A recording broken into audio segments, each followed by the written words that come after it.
C'était tout mou à la fin. Bah ouais, ça a fini dans la molle quoi. Ouais. Tu veux que je reprenne là ou pas? Ouais, je peux faire un autre chez eux en fait.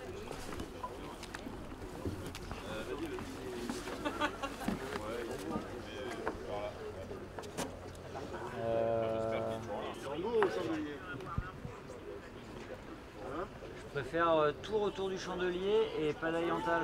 Tu y arrives, du 3 pour 1 là derrière. T'es assez long ou pas? Non, tu passes juste de... Bon. Salut. Salut. Ça va? Bah ouais, c'est toi qu'on demande ça. Ça va, c'était Pas pas... trop cassé quand même. Si, ben... Si, je sais plus qui je disais ça, là, que je m'étais remis à faire des transats, parce que j'en avais marre des régates où il fallait manœuvrer toutes les 10 minutes. Voilà, là j'ai été servi. Bonne pioche. Voilà. Ça m'apprendra. Non, ouais, c'était assez intense, ouais. C'était assez intense, on n'a pas été que bon, mais pas complètement mauvais non plus.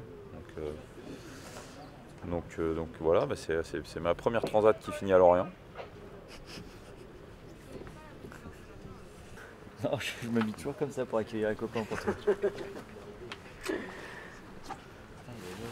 C'était plus qu'un prologue, je pense que c'est la partie la plus dure de la transat, je pense. Non, mais c'était copieux, ouais, on l'a vu. Hein. Enfin, c'était copieux du début à la fin. Voilà. C'était varié. Mais il fallait pas perdre la transat là et on ne l'a pas perdu. Au contraire, on est plutôt dans le bon paquet. Alors on a laissé s'échapper un peu de temps par moment sur des choix moins inspirés qu'on a eu en manche notamment. Mais bon, c'était compliqué. Les conditions étaient engagées. Fallait quand même placer le curseur dans la prise de risque, dans le pas casser le bateau, dans le s'abriter sous les îles en essayant de trouver un peu moins de mer, petites choses comme ça. Mais bon, voilà. Après, non, je pense on peut être content de notre course, je pense. Ouais, on pensait que ce serait la transat la 10e. Bon. Mais C'est le c'était début bien de de pouvoir en refaire une encore, sans que ce soit la transat justement.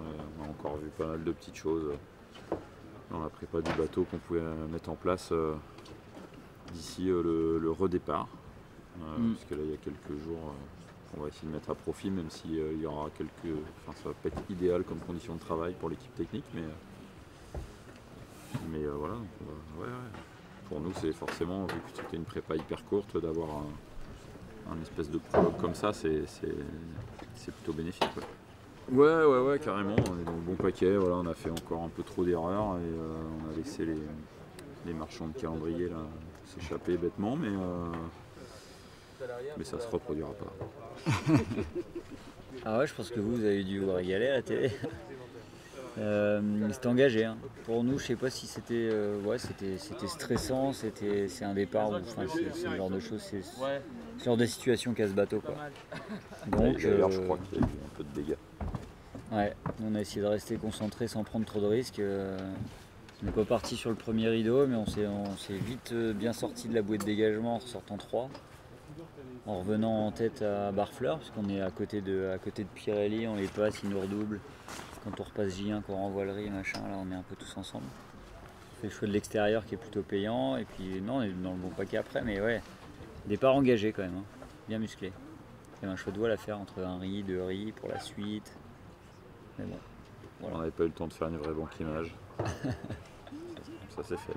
Oh bah ouais quand même, parce que avec les classes 40, quand on fait des Normandie Channel Race ou des Fastnet ou des choses comme ça, c'est un peu ce terrain de jeu là, des rats blanchards un peu costauds, enfin bref, on en a vu, mais c'est sûr que c'est dur, hein, c'est quand même, commencer à être sur des gros bateaux, donc c'est assez physique, et c'est vrai que quand tu es sur des épreuves comme ça, où il y a beaucoup de transitions, beaucoup de manœuvres. Ça mouille pas. C'est vrai qu'on a 25 ans, mais si on était vieux, ce serait vraiment dur. Ouais. On va aller se reposer un peu d'abord. Il y a besoin.